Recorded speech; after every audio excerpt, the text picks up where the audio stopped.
Olá, amigos! Esta é mais uma postagem do Esquerda Autocrítica. Pedimos para que sigam, compartilhem, façam sua inscrição e ajudem a aumentar o alcance do nosso canal. Hoje vamos falar que as esquerdas estão blindando os golpistas que derrubaram Dilma Rousseff. O golpe político de 2016 foi um fato ocorrido há pouco tempo. Pouca gente percebe isso, ocupada no ritmo frenético de suas vidas que faz um ano correr como se fosse uma década. Mesmo assim, o golpismo que derrubou Dilma Rousseff é um fato recente. Quase todos seus personagens estão vivos e atuantes, e o seu legado ainda permanece mais forte do que se imagina. A origem do golpe de 2016 está na reação brasileira à crise econômica de 2008, cujos efeitos se tornaram mais nítidos em junho de 2013, quando, sob um aparato de protestos populares, a burguesia começou a combater os projetos progressistas que promoviam plena inclusão social. Os projetos progressistas contrariavam os interesses das elites cientistas que temiam que seu padrão de vida opulento tivesse fim, quando até empregadas domésticas exigiam direitos trabalhistas e direitos sociais equiparados aos da classe média. Em 2015, começou um movimento pedindo a saída de Dilma Rousseff, culminando nos protestos de março de 2016, que impulsionaram o Congresso Nacional a abrir um processo de impeachment, que começou em 17 de abril daquele ano.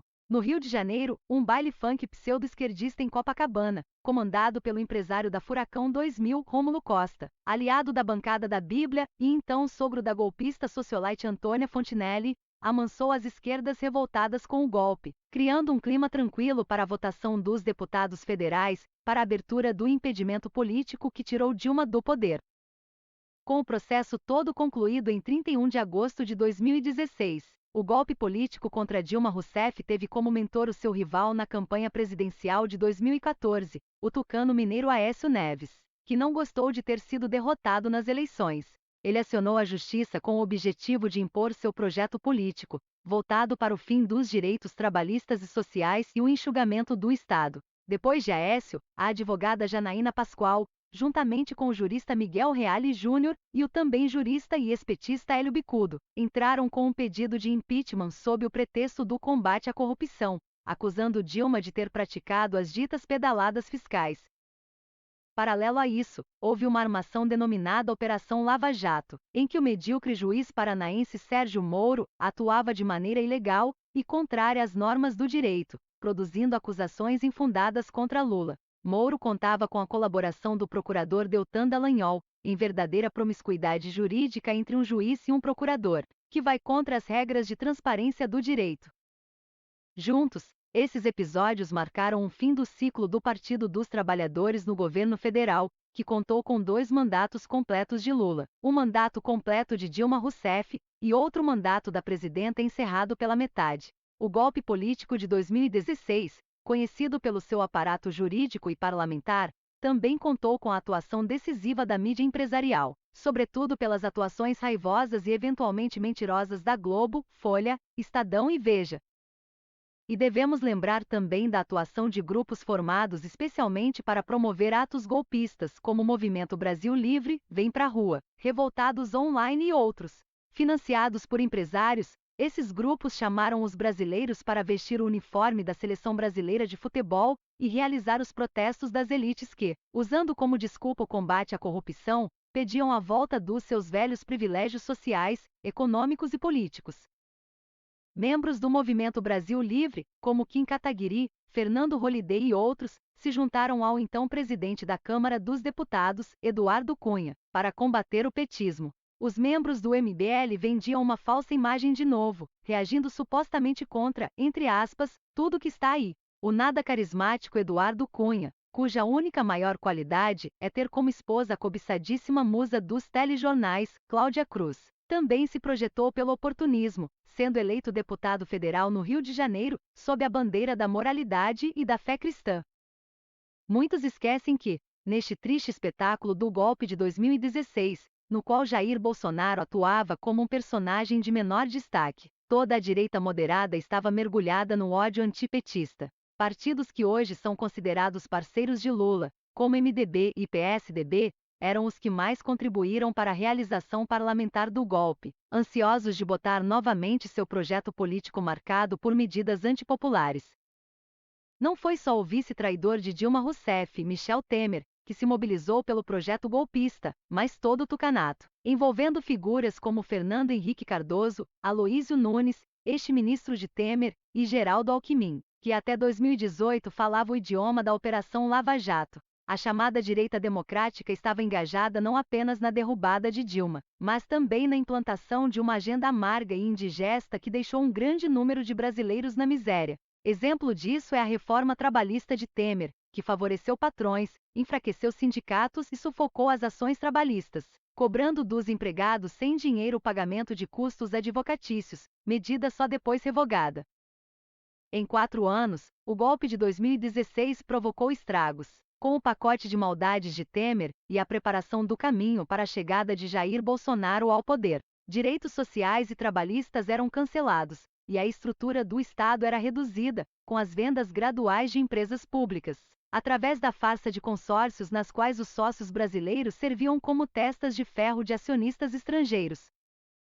Sob Bolsonaro, houve continuidade dos retrocessos de Temer, mas também um ingrediente a mais, o da violência, que entrava em contradição com o discurso de moralidade religiosa usado pelo fascista para conquistar seguidores. O governo Bolsonaro, que nunca apresentou uma agenda realmente positiva para o país, explorou até as últimas consequências o legado do golpe político de 2016, agravado pela pandemia mundial da Covid-19. De repente, Lula sai da prisão e retoma os direitos políticos, nas mãos de seus opositores.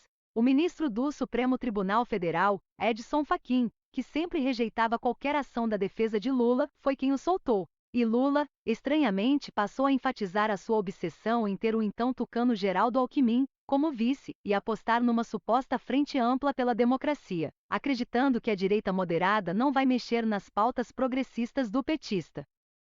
Até a mídia alternativa passa a ter outra orientação, assim como personalidades políticas como Gleisi Hoffmann, presidenta do PT, que antes lutava contra os retrocessos socioeconômicos de Michel Temer, e hoje está resignada com as demandas dos novos aliados neoliberais de Lula. Outrora crítica feroz dos abusos políticos do tucanato, que chegou a ser tema de um livro investigativo, Privataria Tucana, de Amaury Ribeiro Júnior, a chamada mídia progressista, que prometia a volta do jornalismo autêntico que desapareceu na mídia empresarial, passou a atuar de uma forma panfletária em favor de Lula e complacente diante da influência dos novos aliados neoliberais do petista.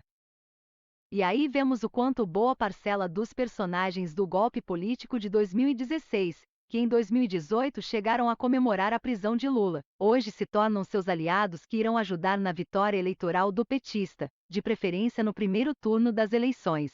O golpismo de 2016 passou a ganhar bodes expiatórios, ou seja, pessoas que até são responsáveis pelo golpe contra Dilma, mesmo de forma indireta, mas que passaram a levar a culpa sozinhas.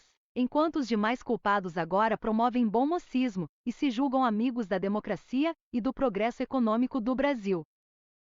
O golpe de 2016 que continua acontecendo, mas arrumou uma máscara de movimento democrático. Agora atribui a culpa do processo a personagens menores, que vão de Sérgio Moro a Kim Kataguiri, passando por Janaína Pascoal e Eduardo Cunha, além do próprio Jair Bolsonaro, inicialmente um personagem menor. Mas os caciques do PSDB e MDB, assim como o empresariado da Faria Lima, incluindo um publicitário, Nizam Guanais, que chegou a pedir para Temer adotar medidas impopulares, agora elogiam Lula, que se contradiz ao articular alianças com forças divergentes, e prometer que vai garantir a integridade do seu projeto progressista.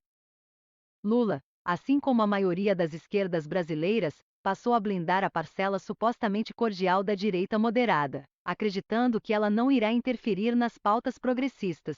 Grande engano! A blindagem custará muito caro, uma vez que envolve o empresariado que tem como um dos líderes o dono da Esfera Brasil, João Camargo, que através de sua emissora de rádio, a suposta Rádio Rock 89 FM, formou um público roqueiro de direita, sufocando a rebeldia juvenil. Essa elite empresarial, representada na chapa presidencial por Geraldo Alckmin, não irá tolerar as ousadias de Lula.